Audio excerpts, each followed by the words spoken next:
κοίτα την κάμερα.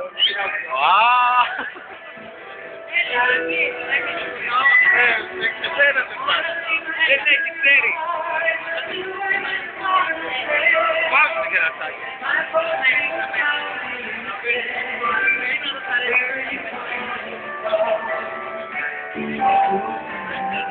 Έχω 3,5 λεπτά ακόμα για βίντεο.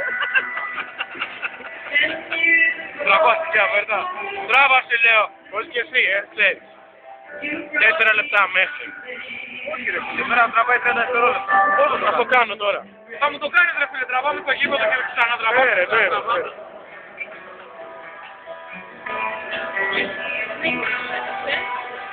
Θα μας βγει καλά. Δεν πάω.